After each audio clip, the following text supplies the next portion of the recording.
This is the GPU that refuses to die, and here's why. The GPU in question is the RX 580 8GB. It's one of those GPUs that most people are just familiar with, right? I'm sure at least most of you guys have had at least some sort of experience with it over the years, just because of how prevalent it is. And there's a good reason why it's so prevalent. First off, when it launched back in April 18th, 2017, it was a pretty competitive GPU, both in terms of pricing, performance, VRAM. It just had all the winning combinations for a very compelling budget option, especially in 2017. It launched for $229 USD, and it undercut the GTX 1060 by about $70. And this is while being able to trade blows with the 1060 while having 2 more gigabytes of VRAM. So for a lot of people, it was a very obvious choice at the time. Obviously, 8 gigabytes of VRAM at the time was a little bit overkill, but like people saw that there was this budget GPU with this really solid amount of VRAM, especially for the time, in the low $200 range, and it was a really good buy. Of course, this released during the time where there were so many good GPUs being released. The GTX 10 series was just absolutely wonderful in terms of generational uplift and, price to performance overall. So it was a really tough time to bring something competitive to the market, and AMD still delivered. And this was just at launch. If you know anything about AMD, you'll know that their drivers have this thing called fine wine. And basically what it is the drivers over time would get more and more mature, and the potential of the GPU would be raised higher and higher over time. So it started out as a GPU that would trade blows with the 1060. It ended up being a GPU that regularly outperformed the 1060. These were very entry-level budget GPUs, and seeing it surpass these expectations over time, it brought a lot of good representation to AMD and their value proposition to the GPU market. So the 580 seems to have a lot going for it in terms of a great launch, great driver support and stability over time, and uplift in performance. But of course, it isn't all sunshine and rainbows. Due to the 580s being cheaper and having more VRAM, they were a very easy target for miners, Bitcoin miners.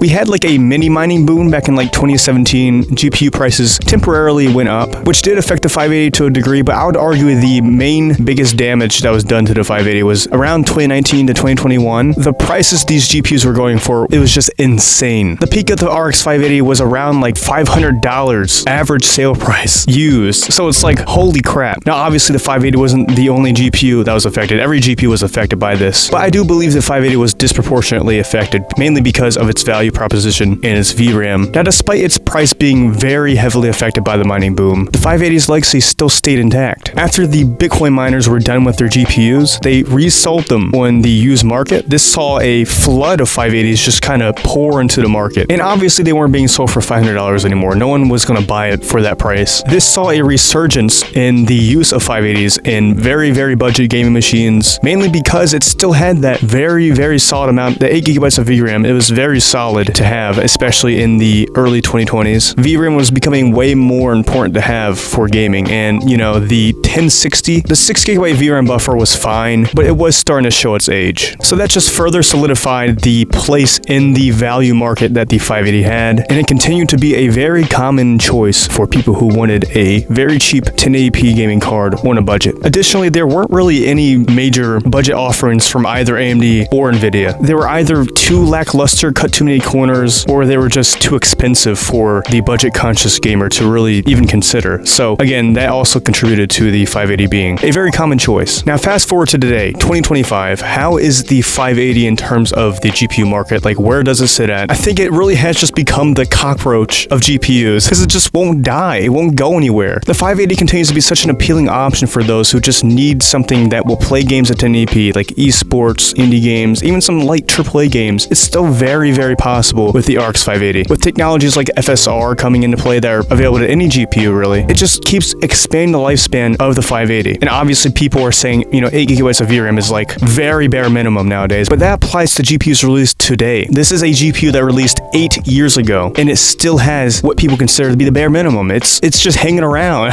I guarantee if you look at any of these super budget systems on YouTube that are like $200 or below, you're going to see a lot of 580s in there. That's just because it still stays as one of the best, most compelling options for 1080p gaming on a very tight budget. For example, this RX 580 I have right here, I paid $25 for. Like, you cannot beat this value. Its drivers are fully mature, you have plenty of VRAM, it's so cheap. There's just really not much else you need out of a super budget GPU in 2025. Now, will we ever have a GPU like the RX 580 ever again? Well, if you asked me like just a year ago, I would say probably not, but I do believe there is hope. With GPUs like the Arc B580 and B570, we have these GPUs that really do give a very good value proposition and is overall one of the best brand new options you can get right now. And I think if Intel plays their cards right, this can become another RX 580 situation. I'm seriously rooting for the B580, not just because it's, you know, obviously a very good GPU for the price, but also because I think it would be funny to have two 580s be legendary GPUs. Only time will tell how good the B580 is, and I really do hope that Intel manages to make another legendary GPU just like the RX 580. Anyways, in conclusion, the RX 580 has consistently provided a great price to performance and value proposition to the budget conscious gamer all throughout its lifespan. Dating from its conception to even now, it's still managing to be such an encapsulating, competent budget option. It has endured 2 mining booms somehow, and yet it still holds the legendary status as the GPU that just won't freaking die. Who knows, maybe it will last another 8 years. We'll see. Anyways, thank you guys so much for watching this video. I hope you enjoyed it, and I'll see you in the next video. Bye-bye!